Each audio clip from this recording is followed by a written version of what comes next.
दोस्तों, अगर आपको भी सोचने का तरीका सही करना है तो आज मैं आपको जो स्टोरी सुनाने जा रहा हूँ वो बहुत ही ज़्यादा अच्छी है और इसी से रिलेटेड है। तो हम आपसे रिक्वेस्ट करना चाहते हैं कि आप इस वीडियो को केवल सुने ही नहीं बल्कि ईयरफोन्स का प्रयोग करके इस स्टोरी को फील करें और अपने दिल में उतारें ताकि आप इस स्टोरी को अच्छे से समझ पाएं। तो चलिए शुरू करते हैं। दोस्तों, एक समय की बात है। एक राज्य में एक राजा राज करता था। उसके पास केवल एक आंख थी और उसके पास केवल एक ही पैर था। इन सब के बावजूद भी वो एक कुशल, दयालु और बुद्धिमान था। उसके शासन में प्रजा बहुत ही खुशहाल जीवन व्यतीत कर रही थी। एक दिन की बात है, राजा अपने महल के गलियारे में टहल रहा होता और तभी उसकी नजर पड़ती है उन गलियारों के जो दीवार रहते हैं उनमें बने चित्रों पर। और वे जो चित्र थे वे उस राजा के पूर्वजों के थे। और वह दृश्य देखने के बाद राजा ने भी सोचा कि एक दिन मेरा भी चित्र इस दीवार पे लगेगा। लेकिन राजा ने अपने आप को कभी नहीं देखा था कि उसका चित्र कैसा दिखेगा। लेकिन उस दिन वो राजा सोचता है कि मुझे भी अपना चित्र इस दीवार पे लगवाना चाहिए। और फिर अगले दिन ही उसने अपने श्रेष्ठ चित्रकारों को दरबार में बुलाया।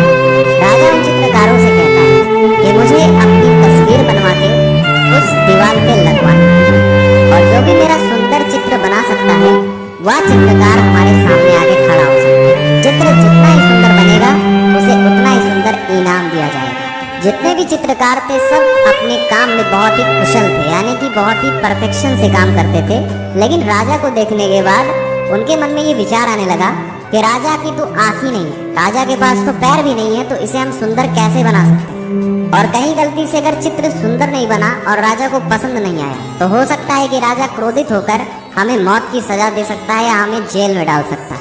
और ये विचार किसी को भी आगे आने का साहस नहीं दे रहा था। और फिर सब एक से एक बहाना देकर वहां से चले जाते हैं। लेकिन वहां पे एक चित्रकार खड़ा होता है, वो नहीं जाता है। और फिर राजा उससे पूछता है कि क्या तुम मेरा चित्र बना सकते हो सुंदर सा।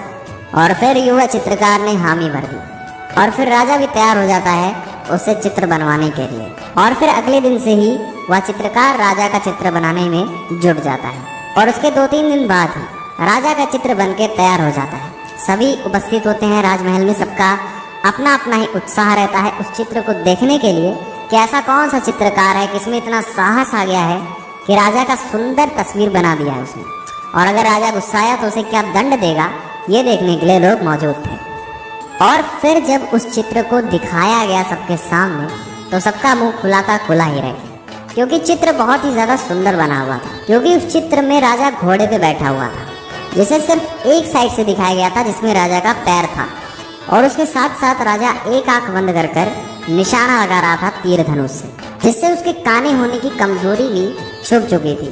और यह चित्र देखकर राजा बहुत ही ज्यादा खुश हो जाता है। चित्रकार ने अपनी स्किल से उस पेंटिंग को सच में एक बहुत ही अच्छी और जानदार पेंटिंग बनाई थी, जिसे देखकर हर कोई इम्प्रेस हो रहा था। राजा ने उसे इनाम बहुत ही बड़ा भेंट किया और इसी के साथ साथ राजा ने अपने महल में उसे सबसे बड़ा चित्रकार होने का औहदा भी दिया। दोस्तों, इस स्टोरी से हमें ये सीखने को मिलता है कि अगर आपको जीवन में आगे बढ़ना है तो हमें हमेशा सकारात्मक सोचना है। हम पहले ही नेगेटिविटी से घिर जाते हैं, जिसके कारण हम कोई एक्शन लेने से डर जाते हैं कि ऐसा क्या होगा, वैसा हो गया तो क्या होगा, ऐसा सब हम ज़्यादा सोचते हैं। पर एक्चुअली में हम कोशिश भी ना करें तो ये गलत बात है। रिजल्ट जो आएगा, अगर नेगेटिव आया तो सीखने को मिलेगा और अगर पॉजिटिव आया तो हमें बहुत कुछ मिलेगा। ऐसी सोच बहुत ही कम रहती है लोगों की। एक बहुत ही विषम परिस्थिति में भी अगर हम पॉजिटिविटी के साथ सोचें तो हम किसी भी समस्या का हल निकाल सकते हैं। दोस्तों, अभी के लिए बस इतना ही था। उम्मीद करते हैं आपको वीडियो पसंद आई होगी। ऐसी और वीडियोस पाने के लिए जुड़े रहें मोटिवेशन लाइन से। अभी के लिए जय हिंद, वंदे मातरम।